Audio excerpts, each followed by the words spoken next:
Jaya Radha Madhava Kunja Bihari Madhava Kunja Bihari Jaya Radha Madhava Kunja Bihari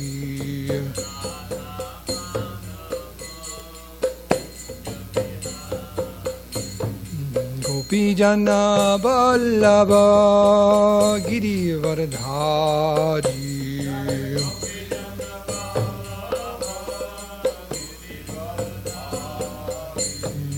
Gopijana Vallabha Girivardhari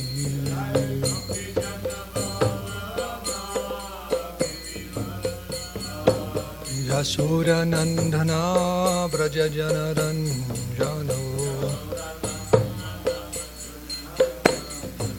Jasura Nandana Braja Janaranjano Jamunatira Vanacharya Jamunatira Vanacharya Vanacharya Jaya Radha Madhava Kunja Bihari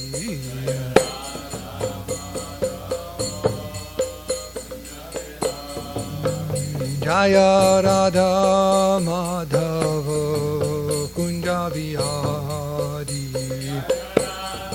Madhava Kunja Bihari Gopijana Vallabha Girivardhari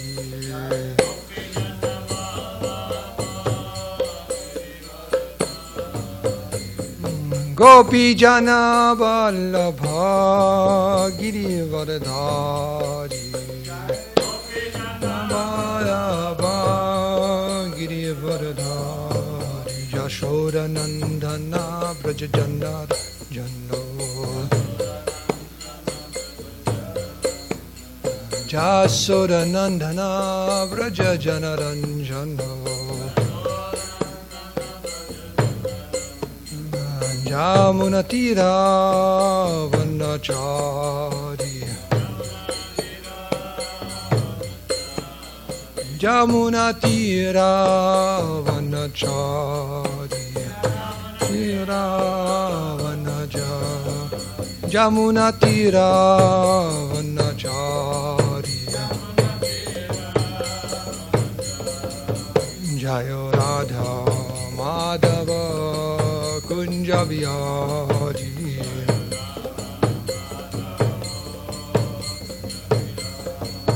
Jaya Radha Madhava Kunja Bihari Madhava Kunja Bihari Jaya Radha Madhava Kunja Bihari Madhava Kunja Bihari Sisi Radha Madhava ki, Sisi Radha Giridhari ki, srimadbhagavatam ki.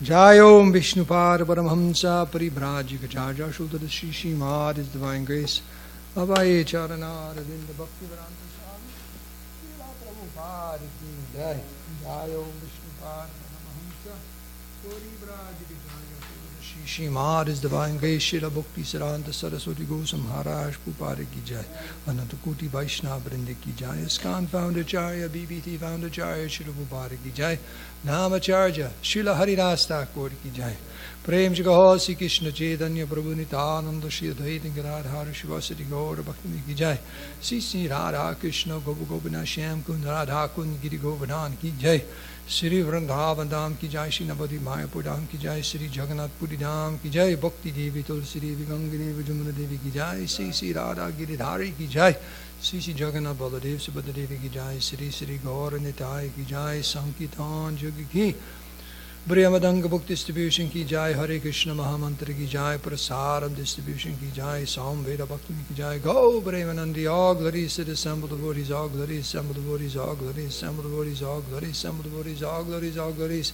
Sri Sri Guru and Sri Gauranga.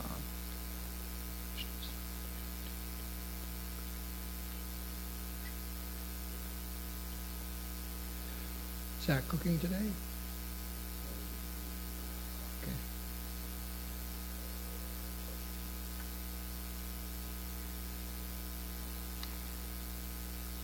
So this morning, reading from the srimadbhagavatam, 4th canto, 9th chapter, Dhruva Maharaj returns home. This is text 30. Om Namo Bhagavate Vasudevaya. Om Namo Bhagavate Vasudevaya. Om Namo Bhagavate Vasudevaya. Narayanam Namaskritam Naram Chaiva Narottamam Devim Saraswatim Vyasam Tato Jayamudiyarayat Shirabupada Ki.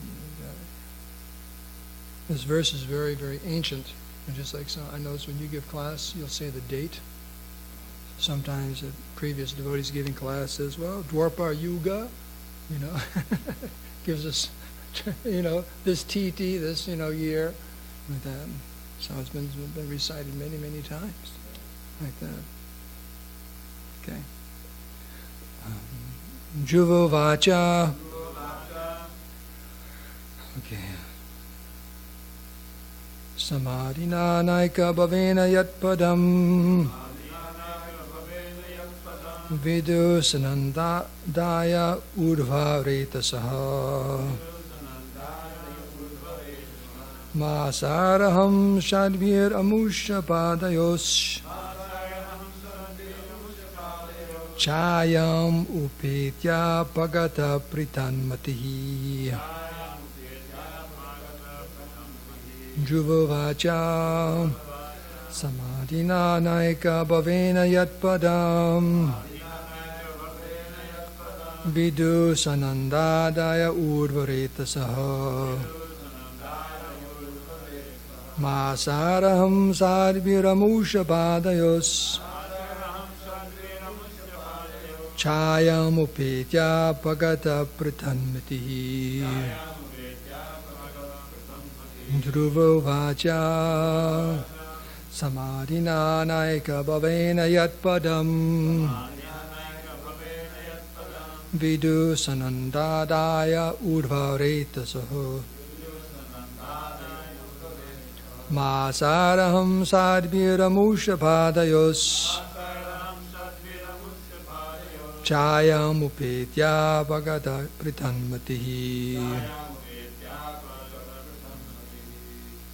Chant. Juvovacha Samadhina Naika Bhavena Yatpadam Vidu Samandadaya Urvaretasaha Masaraham Sadviramusha Padaya Jayamupetya Pagata Pritanmatihi.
this one on? Oh.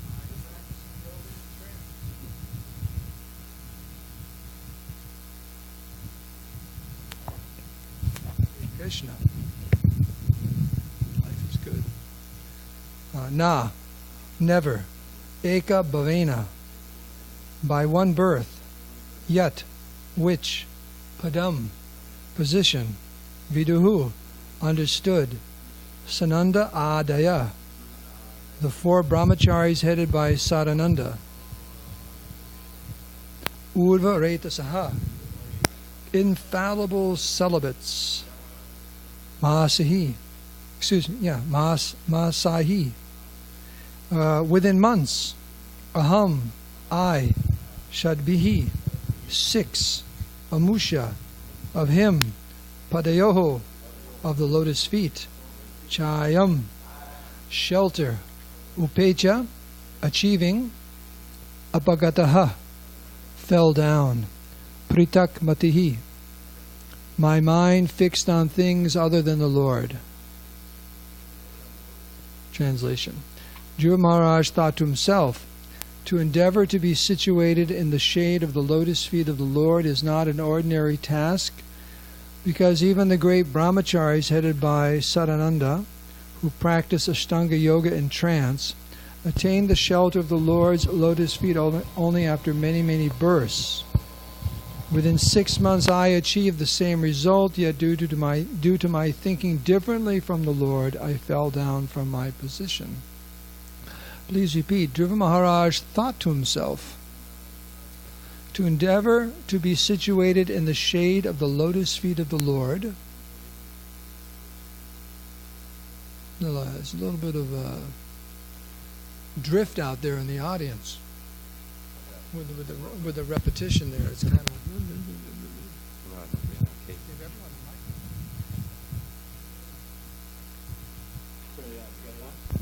It's on.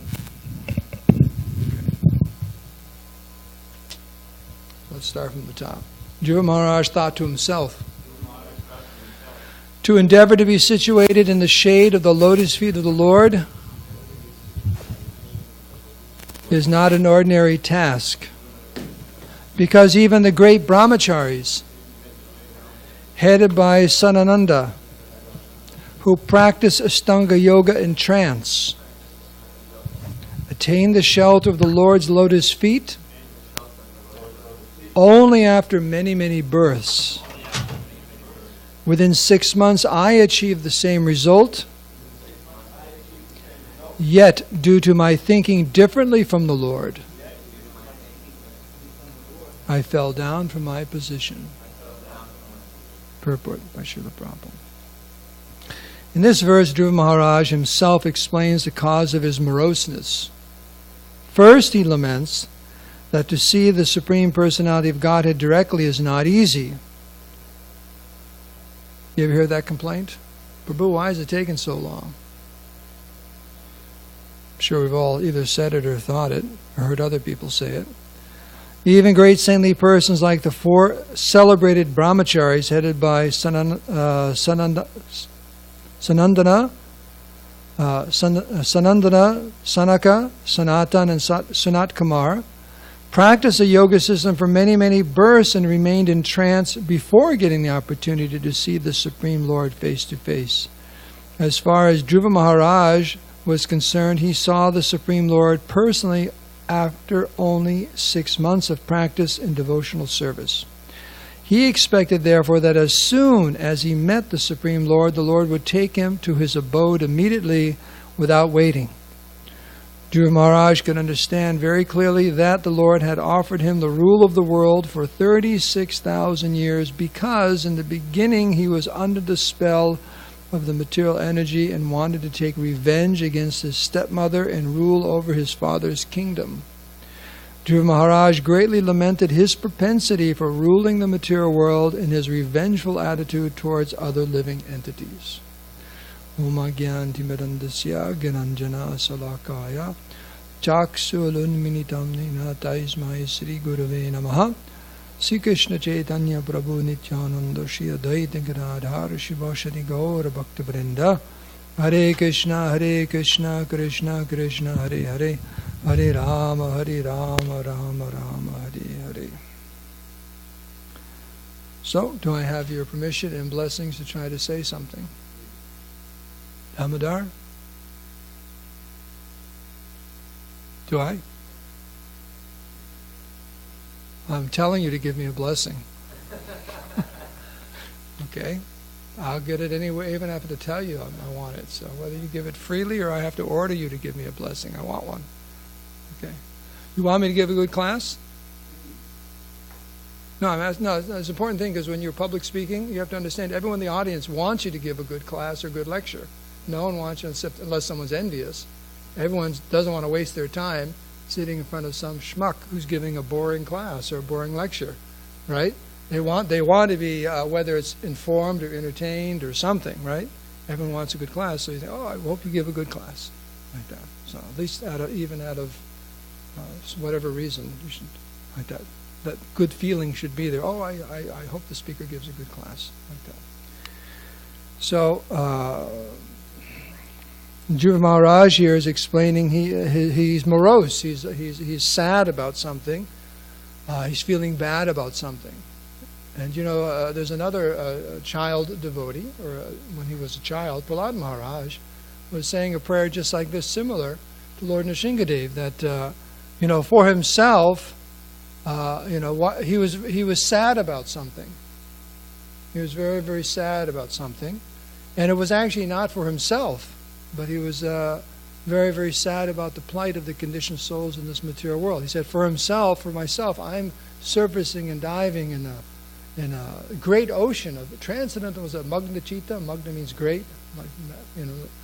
Great ocean of transcendental bliss, but still my heart is very, very morose because I'm feeling very sad for the plight of the conditioned souls in this material world who are drowning in the ocean of material existence. He also compared it to a big grinding wheel, a big stone grinding wheel that crushes everyone, crushes everything like that.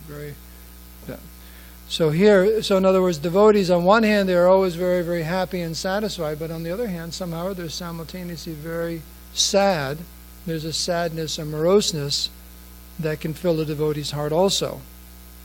In fact, it's interesting, if you study the lives of great devotees, sometimes there's great suffering there, great sadness and suffering for the devotee. It's interesting. In fact, I mentioned this before, there's a section of Brihad Bhagavatamrita where who's it is gone? Well, I guess it's what's the hero of the story? Kumar? Gopal Kumar? No, that's not Gopal Kumar. Yeah, Gopal Kumar. That section. He's advised to go see the Pandavas. Go see the Pandavas. They're the greatest devotees. Go see, he's going, who's the greatest? Going, I don't know, it was Hanuman who sent him. But he said, no, the Pandavas are the greatest devotees. And so he went there. And is this Narada Muni or him? Maybe it's Narada Muni. Narada Muni is glorifying the Pandavas, and they're saying, no, you don't. After hearing all this glorification, say, no, Yudhisthira Maharaj said, you don't understand. We are not the greatest devotees. In fact, we are in such a situation that when people hear about us, they lose their enthusiasm to be devotees, because when they hear about all of the suffering we've been through, they think, my goodness, if this is what it means to be a Hare Krishna devotee, I'm not going to do it. Right? They lost everything, banished to the forest. Actually, from the very beginning, when they returned from the Himalayas after Pandu had passed away, and they had to come back, from the very, very beginning there was intrigue. The moment they walked into the palace, walked into Hastinapur, there were people looking at them, Duryodhana, their cousin brothers, and so on, even Dhritarashtra, thinking. You can probably see it in their faces. They're thinking. Can you imagine walking around people thinking, how can I destroy you? They're no fools. They can see that. You look at someone and they don't like you. You ever look at someone who doesn't like you? You ever have that happen? Someone look at you who doesn't like you? You can see it on their face. How about someone who wants to kill you? You probably see it on their face, to destroy you. So from in their beginning in their childhood, That's what they had to go through. And then when they grew up and then lost the kingdom, everything, just one struggle after the next, and then a whole war. So he was saying, people think, the Pandavas surrender to Krishna? That's what's going to happen to me? No, thank you. So he said, our lives discourage people from being devotees because of all the difficulties. So the point being, there are many, many difficulties for a devotee, but one has to see it in the proper perspective because it's always very, very purifying. And here, Prahlad Maharaj, he's making some points that are true and need to be contemplated. So the first, says Prabhu says, the first cause of his moroseness is what? How hard it is to be a Krishna conscious. That's Prabhu says the first thing. And he gives an example of the 4 Kumaras that they performed, it says here, austerities for lifetimes. Can you imagine that? Sometimes it's a hard day just kind of projecting the day. I got to get up, and I got to go to Maharaja, and I got to do this and that. You imagine I got to do this for not just one lifetime, but lifetimes. And then until they finally got the audience of the Lord at the gates of Vaikuntha. So he's saying here how difficult it is to be Krishna conscious. It's not easy at all. So the famous lecture, I guess every lecture Prabhupada gave was famous, but one that comes to mind, the prayers of Queen Kunti. I'm not sure if it was in Mayapur or in Los Angeles, but Prabhupada's speaking on this one verse about the curtain of Maya. There's 3 things. Mayad? Yeah. So he's saying on one hand there's the curtain of Maya. On the other hand, Krishna is not so easy to understand. And on the other hand, we're not even inclined to Krishna consciousness. That was the verse, and Prabhupada started speaking, and then someone in the back of the room gets up to leave. Prabhupada says, where is he going? And he turns to Tamal Krishna Maharaj. Where is he going? Prabhupada is sitting, so Prabhupada makes the point, not even interested. So then Prabhupada speaks very, very strongly about these 3 points, that how difficult it is to be Krishna conscious, because on one hand, we're not even interested. On the other hand, Krishna is very difficult to understand. On the other hand, there's this curtain between us and Krishna. How will we become Krishna conscious? Very, very, not an easy thing at all. So, but then again, there's that verse in the Chaitanya Charitamrita, but one who's conscious of Chaitanya Mahaprabhu, even the most difficult things become quite easy. And that is the reason, we all know and love Kevin, and you always hear him sometimes say, hey Prabhu, Kali Yuga has me down. Kali Yuga's got me down, right? You hear that one? Along with Shooby Dooby Doo. They actually made a stamp this year, I just saw at the post office. Scooby Dooby Doo. Yeah, so we should get them some stamps. Scooby Dooby Doo. Anyways, Kali Yuga's got me down. So last week when he was there, I said, hey Prabhu, it's the best of ages. If Kali Yuga's got you down, you'd never make it in Satya or Treta or Dwarpa, because Kali Yuga is the best of ages, according to the Bhagavatam, because Eko Mahad Guna, there's such one beautiful, wonderful quality about this age. Just by Harinam Sankirtan, the simple process given by Chaitanya Mahaprabhu, we can all go back home, back to Godhead in one lifetime. So there's a huge concession in the age of Kali for becoming Krishna conscious. You know, just like sometimes one has a store and they're trying to unload or sell, move inventory. So what do? What do you do if you have a bunch of inventory and you want a sale, right? So maybe you start off 10% off, then 20%, 30%, 90%. Let's come on. Everything must go. Like that. It's not like that. It's concession. Just come on. What? Pennies on the dollar. That's what they say, right? Pennies on the dollar. Something costs $100, give me $1 for it. Right? So, Chaitanya Mahaprabhu has done just that exact same thing. Krishna, very easily achieved in the age of Kali by this chanting of the Hare Krishna mantra, because Krishna is that most merciful form of the Lord. But still, on one hand, who's taking up the process of self-realization in the age of Kali? It's a very, very dark age, because, just like... I guess we all like shopping at Trader Joe's, so that's probably a good example. Let's say everything at Trader Joe's is 90% off. Watch out. I'm going. But if someone doesn't go, what do you think about them? Are you nuts? Everything at Trader Joe's is like 90% off. What's wrong with you, Jamal? What's wrong with you? Even if you have $1, you could probably go up there and get a week's supply of soap, right? Olive oil. I see sometimes these ginger brews around the temple, empty bottles. Someone's drinking ginger brew. Is that you? Australia, New Zealand, ginger brew, like that. But someone's not going. What's the problem? Right? Or as Prabhu would say, what is the difficulty? What's the difficulty? It's so cheap in the age of Kali Yuga, in the sense that the price we have to pay for the most valuable thing. Isn't that what? The most valuable thing is at the lowest price. That's Kali Yuga. That's Chaitanya Mahaprabhu's mercy. But still, we're not inclined. So, and then that lecture Prabhu I mentioned earlier about the prayers of Queen Kunti, Prabhu was making that point. It's so simple in the age of Kali, but still we're not inclined. It seems it's very, very difficult. So that's the first point of moroseness that Dhruva Maharaj is expressing. And then he's turning around saying, even though it is so difficult, somehow or other, by Krishna's mercy, in 6 months I achieved that same perfection. But, and I was thinking, when I see Krishna, he's just going to take me back home, back to Godhead. Now, can you imagine you attain perfection? That flowered airplane comes, the Vishnudutas get out, and they hand you an envelope all around. This is for you, this is Lord Vishnu. You open it up and say, we'd like you to stay in the material world, maybe about 10 more lifetimes to keep preaching. I was thinking I was going back to Godhead. Why? So, in other words, he was thinking, I attained perfection. Why didn't the Lord take me back? And then he said, because in my heart, he's saying there were 2 things. There were 2 things in my heart. First one was that desire to control the material nature. I was going to control. I wanted a kingdom more greater than Lord Brahma, who has ruling the universe. Such an aspiration, like that. And then the other one was his attitude, his revengeful or envious attitude towards other living entities. Specifically, he said his stepmother, right?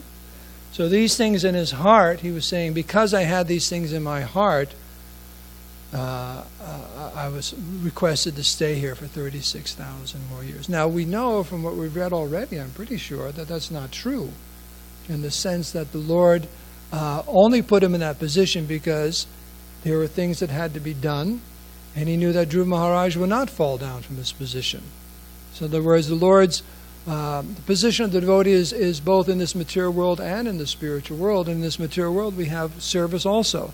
And that's the devotee's really his only, a pure devotee's only consideration is service, seva. Heaven or hell, doesn't matter. Heaven or hell. In the spiritual world, here, it doesn't matter. There's only one place that says the devotee doesn't want to go.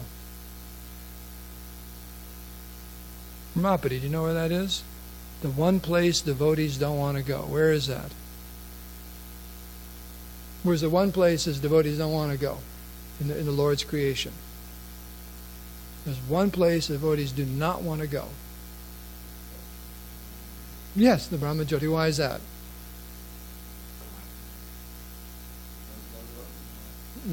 Yeah, no seva. There's no seva. There's no service. You just buzz. Like that. You just sit there and you are. Like that. So they don't want to go. You are that. I am the Tattvamasi. Like that. Therefore you fall down eventually because there's no seva. So this is the real consideration. So sometimes the Lord will say, I want you to come to this material world. I want you to stay in this material world. I have some service for you. Right? I have some service. The deliverance of the fallen. What is the service in the material world? It's delivering the fallen souls. And it has been said in different places that actually the happiness devotees can experience in the material world is actually greater than the happiness in Vaikuntha. Because delivering the fallen souls is the greatest happiness a devotee can experience. And that's not going on in the spiritual world because everyone's already delivered. Why is that the greatest happiness? Because of what makes Krishna the happiest. Krishna becomes so happy when there's an endeavor to deliver another fallen soul.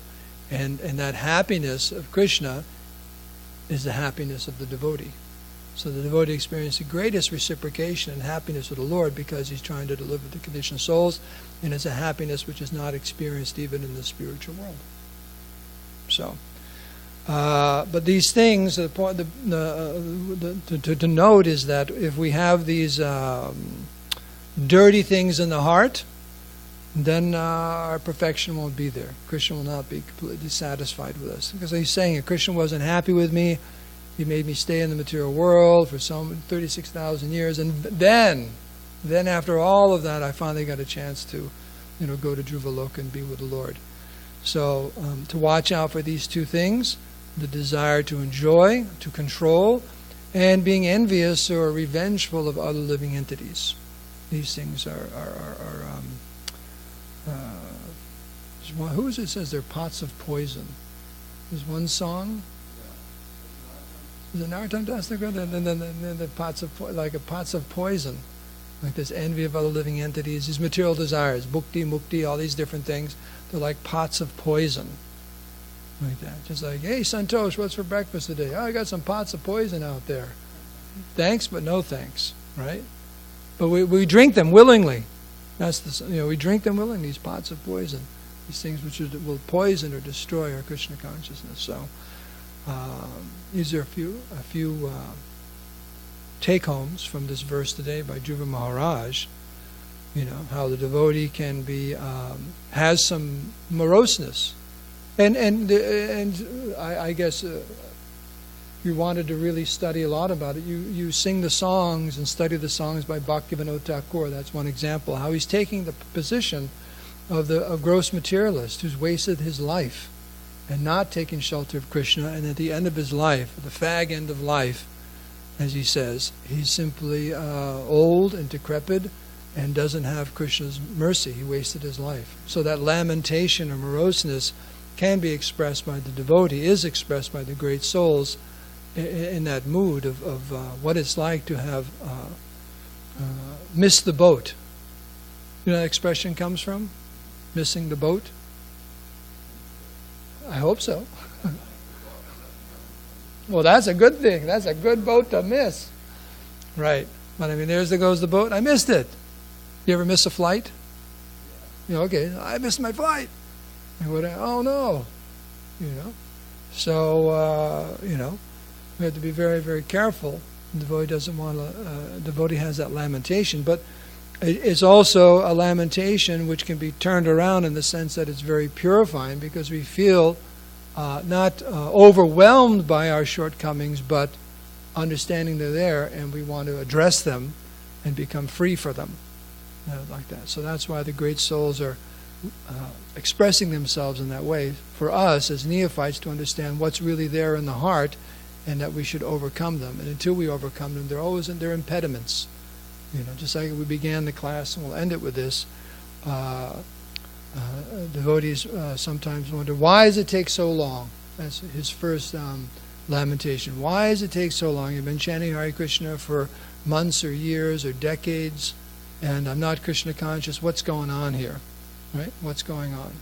And if one is heart is not pure and one's not a humble soul, one will start thinking there's a problem. There's a problem with Krishna consciousness. There's a problem with the process or whatever. But the advanced devotee, even though they're not perfect, they'll always take that humble role. It must be me. Right? Sometimes people say, "Oh, I chanted Hare Krishna, nothing happened." Right? I chanted Hare Krishna, nothing happened. Okay. Well, is it the process of Krishna consciousness, or is it us?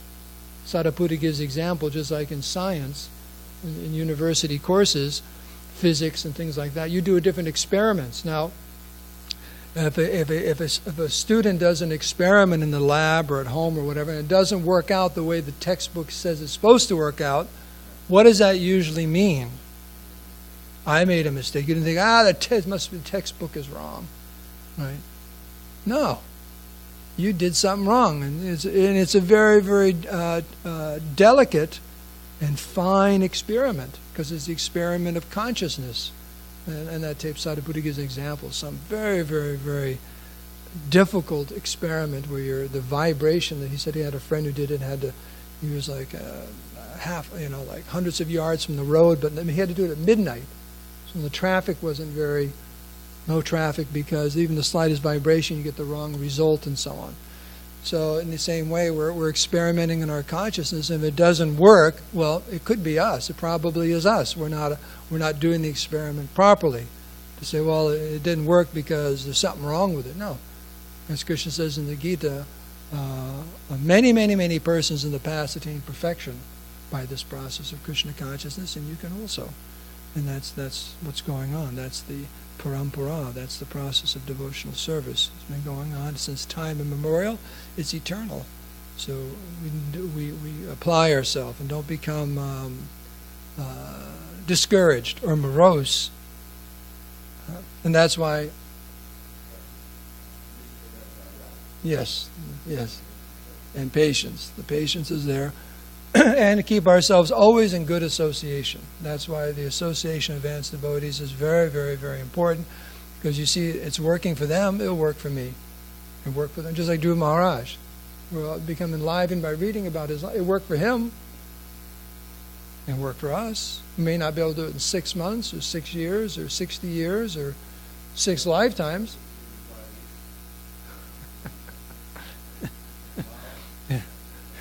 Whenever Dhruva Maharaj's appearance day is, we'll make sure we have dry leaves. We'll start you off with water. I think he started off with water, right?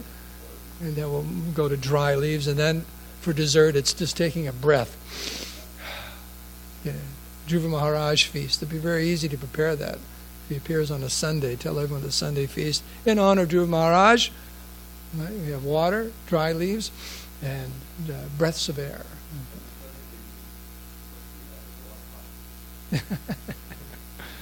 Okay, so we can, and my speaking here, there's any discussion on these points about moroseness and why he was upset and things in the heart. Anything anyone like to say? To add to the mix and understanding. Other examples maybe.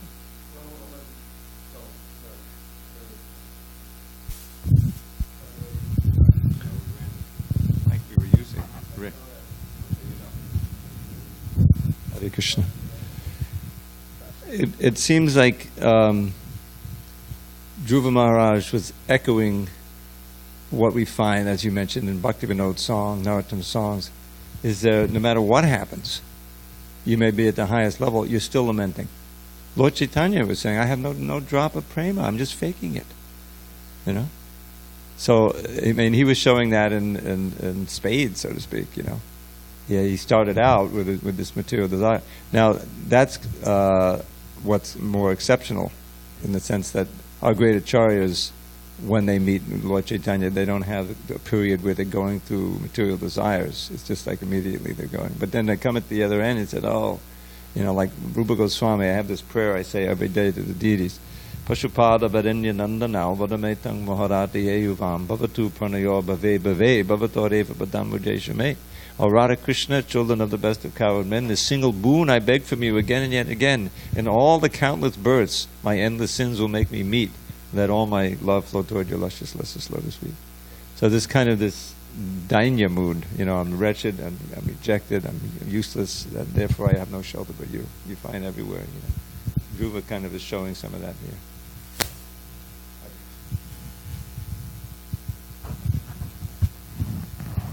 Anyone else?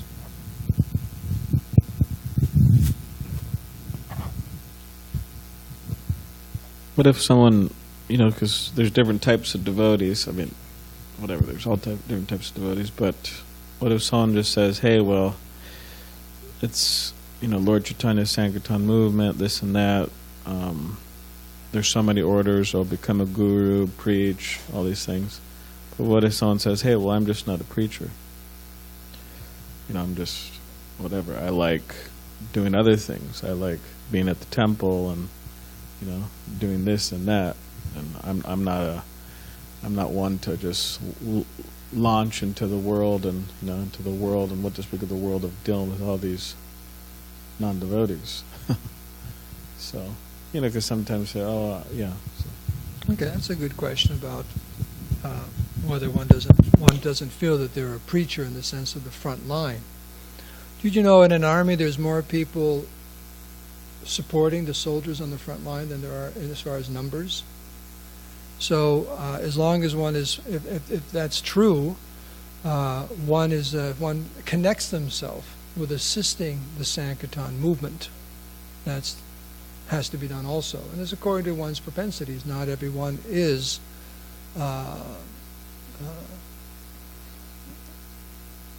of that nature for whatever reason. But as long as one is connecting himself with the preaching, and there's always opportunities to preach even in a very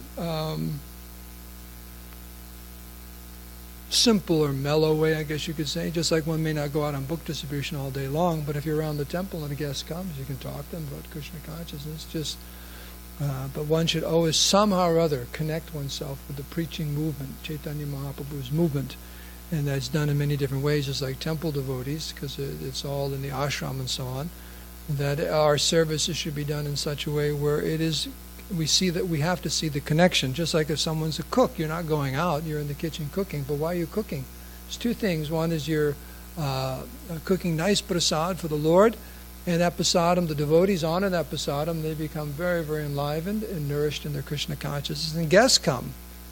Prasadam is the big weapon. The holy names and prasadam are the big weapons, because in age of Kali people aren't very philosophical. So we have book distribution, and it's very, very, very important, but the holy name and also prasad is unbelievably important. So to making sure that the prasadam is first class, or the kitchen's clean so the prasadam's first class. So there's so many different ways to always see your connection. And if you always see that connection, thinking about that connection, you'll also be very, very, very enlivened. You know, you see the whole picture. There's that story about these three men. These three men are there building. They're masons, right? And they're laying bricks, a wall, right? Someone comes up and goes, "Hey, what are you doing?" To one of them, he goes, "I'm just putting one brick after the next, just one brick after the next." Okay. And he walks a little bit and he sees another mason. He says, "Well, what are you doing?" He says, "Well, I'm building this wall. It's a fantastic wall. I'm just building this. Look at the sizes in the big, big wall." So that's okay. And he goes to the third one and says, "Hey, what are you doing?" He says, "We're building a cathedral here. A huge cathedral. It's going to take a few years, but it's going to be a beautiful cathedral." You had the whole picture, right? You have the whole picture, not just one brick after the next, not just the wall, but the whole picture. So you have to have the whole picture, what's actually going on and how important it is. So just to be a bolt and a nut in the Krishna conscious movement is actually very important. Every little person is very, very extremely important.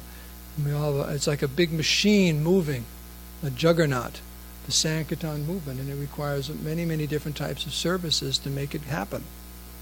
Right? No one printed your books. How would you go on book distribution? No one made you prasad, right? Or this or that, or made sure the lights were on at the temple, and all so many different things. You had a car to go in, and all these different things. There's so many varieties of things that are required for the Sankirtan movement to go on. So always have to see that connection. To always see the connection to the preaching. Did that answer your question okay? And, but to directly help someone in their Krishna consciousness, whether it's to say a few words, give them prasadam or whatever, that's very, very special. And when you do that, when you have that connection with the jiva, just helping them, a direct connection with the jiva, it's very, very special. A great type of happiness. So the encouragement is always there. To always try to give someone Krishna consciousness directly in whatever way you can. So we can end here. All glories to Srila Prabhupada. Srimadbhagavatam ki jai. Dhruva Maharaja ki jai.